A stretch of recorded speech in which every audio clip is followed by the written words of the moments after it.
amidst heated protests in Karnataka by some Muslim girls to be allowed to attend classes wearing a hijab. A group of students today, both boys and girls, marched to their college wearing saffron scarves.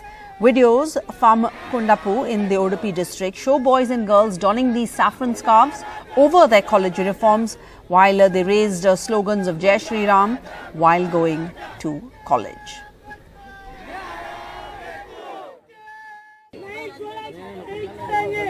Protests and counter-protests as Karnataka Hijab row escalates and spreads to multiple cities. In Kundapur, a group of students marched to their college wearing saffron scarves. This a day after heated protests by some Muslim girls to be allowed to attend classes wearing a hijab.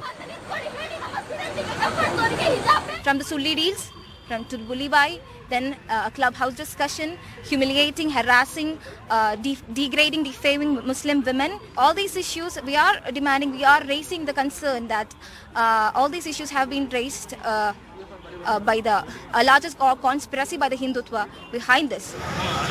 The controversy which started in Udupi has now spread to Chikmagaluru, Kalaburgi, Hassan, Mangaluru and Shivamogga. While Kalaburgi and Chikmagaluru saw protests by students over their right to wear the hijab to class, in Hassan and Kundapur there were counter-protests with students walking to their colleges donning saffron scarves over their college uniforms. And now a political war of words, with Congress leader Rahul Gandhi tweeting, "Ma Saraswati doesn't differentiate," and Karnataka BJP hitting back saying, why doesn't Rahul Gandhi make hijab mandatory in states ruled by the Congress? ಕಾಲೇಜಿಗೆ ಎಲ್ಲರೂ ಕೂಡ ಜಾಬಿಗೋಸ್ಕರ ಕಾಲೇಜಿಗೆ ಹೋದ್ರೆ ನಾನು ಹಿಜಾಬಿಗೋಸ್ಕರ ಹೋಗ್ತಿದ್ದೀನಿ ಅಂತಾರೆ. ಆಯ್ತು, ನೀವು ಹಿಜಾಬ್ ಆದರೂ ಹಾಕೊಂಡೋಗಿ, ಬುರ್ಕ್ ಆದರೂ ಹಾಕೊಂಡೋಗಿ, ಅಥವಾ ತಲೆ ಮೇಲೆ ನೀವು ಪರದೆ ತರದ್ದು ಟೋಪಿ ಆದರೂ ಹಾಕೊಂಡೋಗಿ, ಅಥವಾ ನಿಮಗೆ ಮೊಣಕಾಲು ಕಾಣುವಂತಹ ಮುಕ್ಕಾಲು ಪೈಜಾಮ ಆದರೂ ಹಾಕೊಂಡೋಗಿ, ಆದರೂ ಹಾಗೆ ಹಾಕೊಂಡು ಹೋಗಬೇಕು ಅನ್ನೋದಕ್ಕೆ ನಿಮಗೆ ಬೇರೆ ಸ್ಥಳ ಇದೆ, ಅದು ಮದ್ರಸಕ್ಕೆ ಹೋಗಿ ಮದ್ರಸದಲ್ಲಿ ಕಲೀರಿ. But as protests escalate, the government is yet to engage with students to find a solution to the issue. With Nehal Kidwai in Bengaluru, Bureau Report, NDTV. All right, so after 6 students were banned from entering a college in Karnataka's Udupi district for wearing a hijab last month, the row over whether educational institutions can impose a strict dress code that will interfere with the rights of students has spilled on to other colleges in the state. It has escalated. And so we're asking tonight, is this hijab row an assault on the right to choice? Is the education of these girls becoming victim to politics? And is the right to wear a hijab and the right to an education not constitutionally protected? Joining us on the show on Left, Right and Centre, we have Mr. Madhusudana Gopalakrishna Acharya. He's a BJP leader, a former MLC. We have from Karnataka joining us, we have Flavia Agnes, a women's rights lawyer, joining us from Mumbai, Zakia Soman, activist and member of the Bharatiya Muslim Mahila Andolan, and Brinda Adige, women's rights activist, and Deshratan Nigam, a political analyst with RSS leanings. Mr. Gopalacharya, first to you. We just heard the Prime Minister speak in Hyderabad as he inaugurated a statue of equality saying Sabka Saath, Sabka Vikas, Sabka Prayas, development for all without discrimination.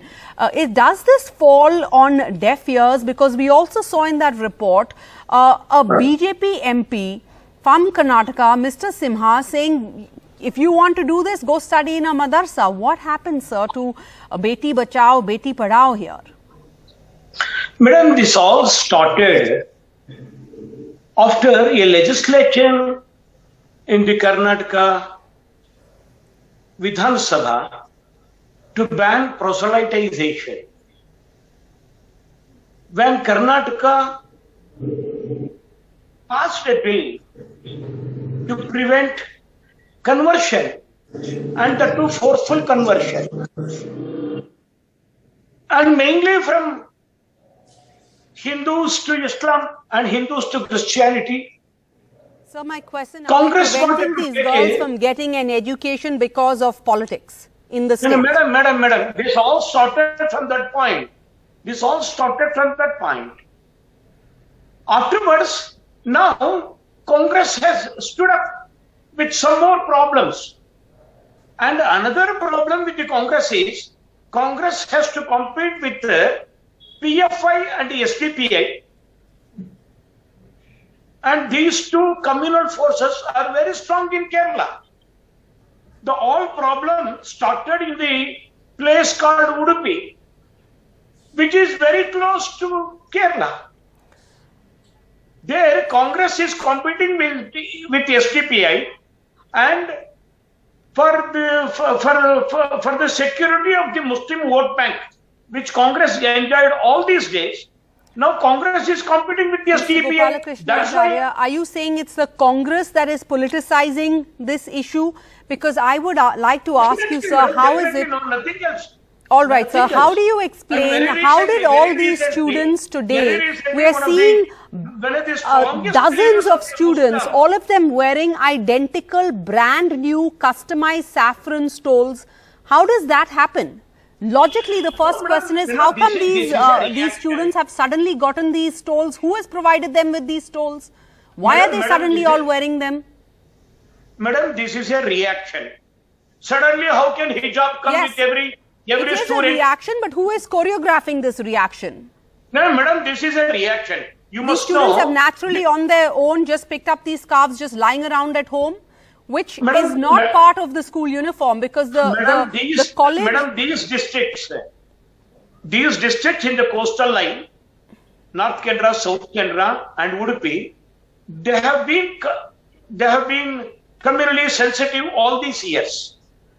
And there has On been a whose behest is the coexistence of question? all the religion there.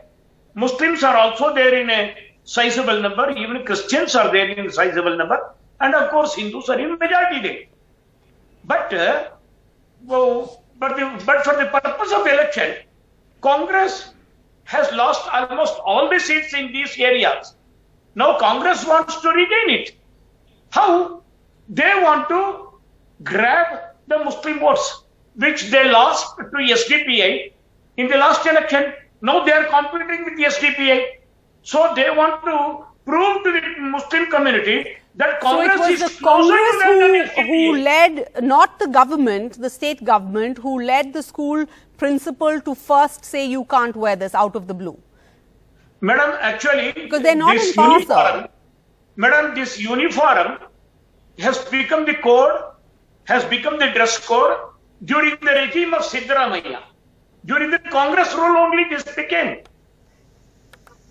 Afterwards, all these years for almost now 15-20 years it has been there. The dress code is there. All right, let's get in, And Mr. everybody Deshratan was Nigam. following it. Mr. Nigam, this attack on a choice of clothing, demanding uniformity in attire, is this just, a thinly veiled attempt by the state to push a segregation policy over here? Is it even legal? Constitutionally legal, is it allowed?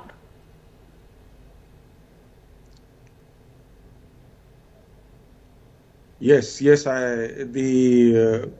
Let me answer that. There was slight problem in the internet connection.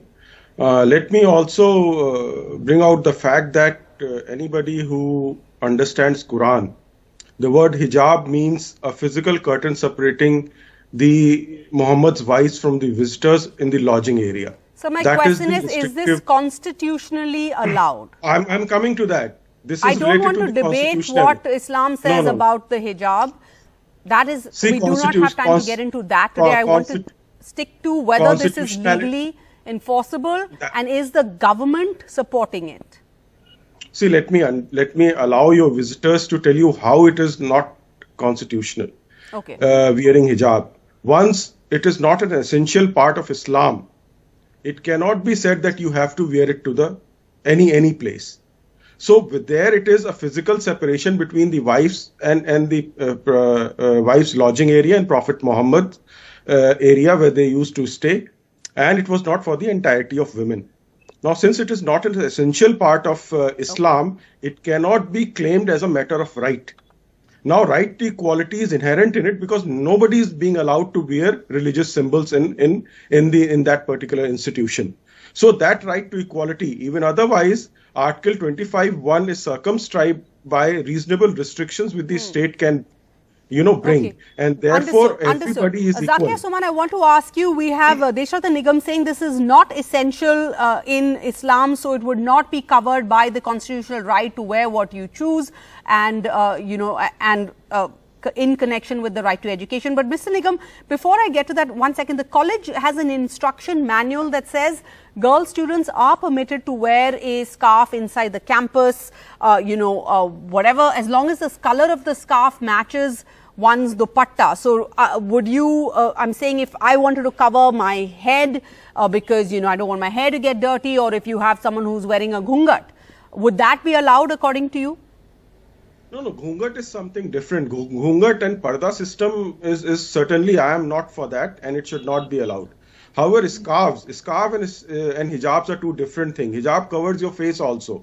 That would be a burqa. They're not wearing a burqa, they're wearing a headscarf. It is covering the face itself. Not the face, sir, the head, covering your head. The visuals show, the visuals are showing. No, inside school, inside the college. Outside they're wearing a burqa, inside they're wearing a hijab. No, hijab, you must understand first what is the meaning of hijab. Why are you then only you can carry on further. Dissecting? I do. All right. Zakia Suman, could you respond to what Mr. Nigam says? He says it doesn't get covered under the constitution, under the right to, the freedom to choose what you wear. Sarah, if with your permission, if I could rephrase this discussion, I would just say stop the discrimination against girls in hijab, empower them in order that they can resist patriarchal impositions. And that just about captures the situation which is here at hand. So, and the tragedy is for most women of all religions, you need an education in order to be able to overcome patriarchy. Exactly. And why are we singling out the girls? I'm not for hijab, but I am for the girl's right to wear hijab if she chooses to. So why are you discriminating against her? She has been granted the constitutional right to education, to as well as to freedom of religious expression and to practice her religion. So when the people who are opposing this, what do they have to say to the fact that we have the chief minister of the most popular state, Uttar Pradesh? He is forever clad in saffron. He occupies the chief ministerial chair in the saffron robes. Just now in the evening, I saw NDTV news where no less the Prime Minister himself inaugurated the statue in Telangana, and he was in Bhagwa Vastra. So I'm saying this is a clear-cut case of discrimination and singling out a particular community, and this is one of a series of it's one of a pattern. There's a pattern where we are singling out the Muslim community totally unfairly. Talking about the imposition of. Sorry, let's bring in Flavia Agnes about the constitutionality of this. Flavia, while, the irony is that Muslim girl students perhaps need more active support, more schemes to join the mainstream in greater numbers, to be educated more. The PM has spoken about this in various speeches, but the party cadre seems to be, it seems to be falling on deaf ears. Legally, where do we stand on this matter? In France, they introduced the ban on headscarf, and there was so much of retaliation against it all over Europe that France is doing something unjust and singling out Muslim girls and stopping them from wearing headscarf in public places. India is known to be a very secular country. It gives freedom of religion, freedom of cultural practices to everybody. In that context, we had Prime Minister belonging to the Sardar community who was wearing his turban, and he was absolute, and he is the constitutional authority. There was no objection whatsoever. We have Uttar Pradesh Chief Minister all the time in saffron robes. There is no hue and cry about it. So these poor girls are attending college. They are wearing a headscarf. I don't see what is the problem that BJP is having in this. BJP is unnecessarily communalizing every single issue in Karnataka. creating so much disruption against minorities, whether it is Christian minority or Muslim minority. When you say Udupi and Mangalore and Kerala, etc., are Muslim dominated and they are unnecessary. Well, I think the tragedy here is that, discrimination against, if that's the case, against Muslim students, girl students, will only affect, India's educational progress. And this at a time where students across the board have lost 2 years of an education, in-person education across the board, especially compared to other countries. I do want to go across to Mr. Madhusudan. I'm going to give you another chance to respond. But before that, let's just go across to Brinda Adige. So, Brinda, would you say then, I've seen your views on this on Twitter, but the fact that you now have these students having identical, brand new, customized saffron stoles, is all of this an attempt to intimidate, harass, exclude, segregate, communalize? Absolutely. Absolutely. This is intimidation. This is threatening. This is telling them that we will not spare you. And but Brinda, let me ask you, if I could play devil's advocate, what if, where does this end then, right? Like today you have students wearing saffron robes. Tomorrow maybe somebody wants to come in with a tilak. Somebody wants to come in with a trishul. I mean, all of it would be, it would be maybe, feel like, lead to nervousness among some community or the other. First and foremost, let us understand this. The girls, like you pointed out, are wearing the hijab inside the classroom for whatever may be the sentiments. And the other person didn't want to answer, but let us also accept the ghungat and the hijab are probably very, very regressive patriarchal norms and sentiments that has come upon women. Agreed. But what we want to ask ourselves, tomorrow some other student will sport a rosary or probably want to wear a chain with a cross. Yes. And that is part of their attire and it is not harming anybody. Now, carrying a trishul, is that part of your religious sentiment that you want to overtly portray? No, because you don't have people walking around like that. Only in Punjab you will have the people walking with, going around with kirpan, because that is their religious accompaniment. But here what we are saying, they are wearing a hijab. Some of them wear kumkum, some of them wear tilak. It has not harmed anybody. Is anybody, any other students' education being hindered inside the classroom? It is not. All right. Mr. Madhusudana, how does this hinder an entire classroom being educated? Madam, actually, all these days there was no problem at all. Yes. So why now? Why has this started now? This has been going on for almost 2-3 decades now. I think I was also wearing a uniform. I'm 62 years old. Some 15 years ago, I used to wear uniform while going to school. And many Muslim girls who used to be my classmates, they used to come like that only, wearing uniform only. There was no problem at all. Why only now? Why only now? Brinda, this is an instigation. This is an instigation. This is a political instigation. No, political instigation, I think we can all agree it's political instigation. But okay, Brinda, last word to you and then Zakia Suman.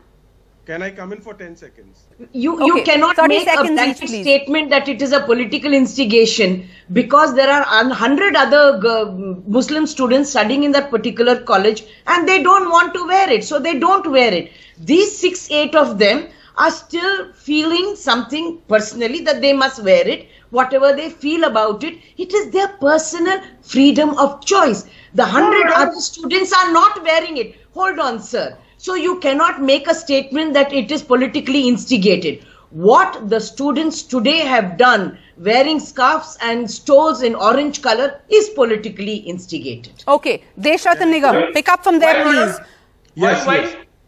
Students wearing saffron robes is politically instigated because it's not an organic, it's not, it hasn't come naturally clearly. See, let me answer, Sarah, because Mr. Madhusudan, please let Mr. Deshratan Nigam answer.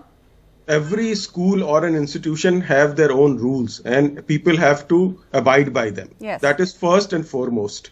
And secondly, this hijab, or you may call it ghungat or parda system, as rightly pointed out, is very regressive. Yes. It is based on an evil concept that the beauty of a woman is evil rather than the mentality of a man. So that we have to give up that mentality. And that is where all these issues are. Do we deprive girls of an education in order to give up that mentality? No, they can go to the madarsas or whatever the religious institutions where it is allowed. But you cannot. But you said the college has, every college has rules. This college says you can wear a scarf. Yes, so you have to follow that. That scarf has to be, well, so the students point out that they're wearing a scarf on their heads. Scarf and hijab is different. Please understand. The definitions of scarf and hijabs are different. All right. Go ahead, Zakir Soman. Let the girls go to school. Let the girls go to higher education institutions, hijab or no hijab. That is the only way community will change, India will change. We don't want to make this a reason to deny the girls their right to education. And the origins of hijab, we all know it's a patriarchal imposition. Similarly, the way ghungat or the way other diktats on women. So we all know about that. But the thing is that let's not politicize this. Let's not, poison young minds. Let's not draw them into this kind of, hate and divisive kind of atmosphere which is being created right now in Karnataka.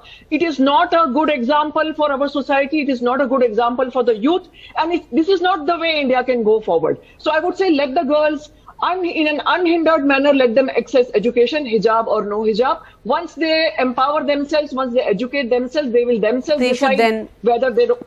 They should then have a right to choose, and the only way to, if you actually truly want to make students throw off their hijab or their ghungat, the only way to really do that is to educate them so that they can be independent and stand on their own feet. Thank you all for joining us tonight on Left, Right and Centre.